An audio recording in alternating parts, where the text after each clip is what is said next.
Seat पर तो बढ़त बना ली है।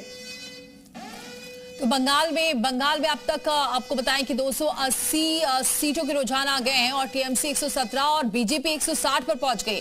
160 सीटों के रुझान आ गए। अब काफी अंतर इस वक्त नजर आ रहा है, लेकिन 161 सीट पर बीजेपी आगे चल रही है रुझान, और उसमें काफी अंतर नजर आ रहा है। अब टीएमसी सिर्फ 117 तो बीजेपी 160 सीटों से आगे चल रही है।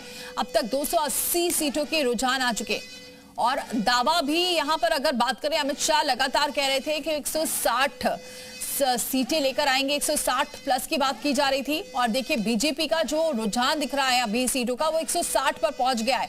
यानी अमित शाह ने जो दावा किया था वो अभी रुझानों में नजर आ रहा है और इसी वजह से बीजेपी में जश्न का माहौल देखने को मिल रहा है। बंगाल में बीजेपी का जश्न शुरू हो चुका है।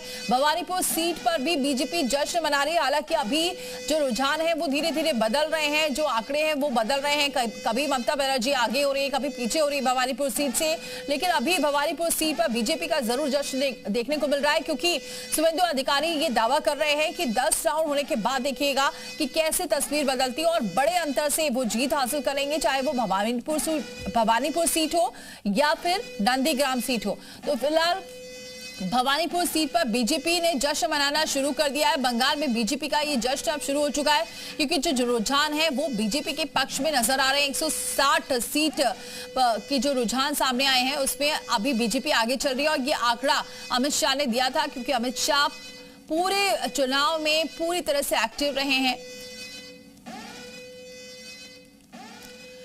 बाबरी मस्जिद वाले हुमायूं कबीर पीछे हो गए। बड़ी खबर आपको बताएं, बाबरी मस्जिद वाले जो ये मुद्दा भी काफी छाया रहा इस इलेक्शन में, और इस दौरान दोनों सीटों पर ही पीछे चल रहे हैं।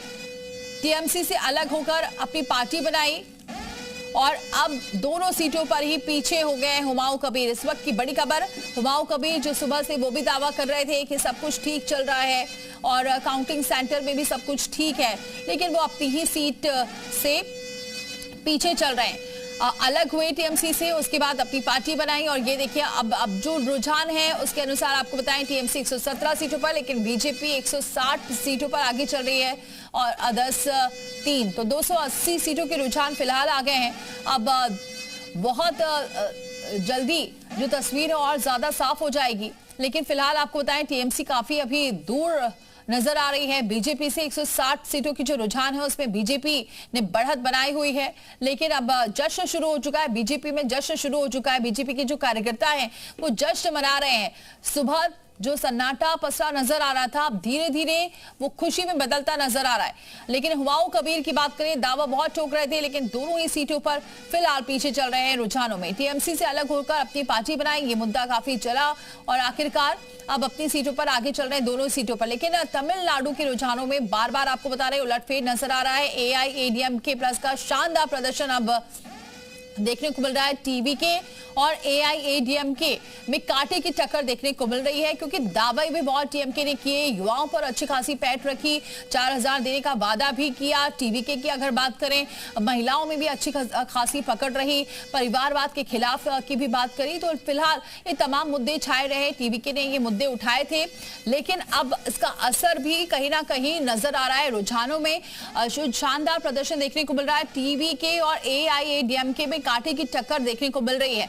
तमिलनाडु में 206 सीटों के रुझान अब तक सामने आ चुके हैं, जिसमें टीवीके 84, तो वहीं एआईएडीएमके 76 और डीएमके 66। तो अभी फिलहाल जो कांटे की टक्कर देखने को मिल रही है वो एआईएडीएमके और साथ ही टीवीके में देखने को मिल रही है। लेकिन टीवीके ने जिस तरह से शुरुआती रुझान से ही बढ़त बनाई हुई है, वो अपने आप में एक चौंकाने वाले आंकड़े हैं। उलटफेर होता नजर आ रहा है तमिलनाडु में। एक नई पार्टी जो इस वक्त उभरती हुई नजर आ रही है, नई पार्टी, लेकिन बहुत बड़ा कारनामा तमिलनाडु में, बहुत बड़ी उपलब्धि टीवीके ने हासिल की है। जो घोषणा पत्र है उसकी बात करें तो बहुत सारे वादे टीवीके ने भी किए हैं, और सबसे इंपॉर्टेंट ये कि एवरीथिंग फॉर एवरीवन, सबके लिए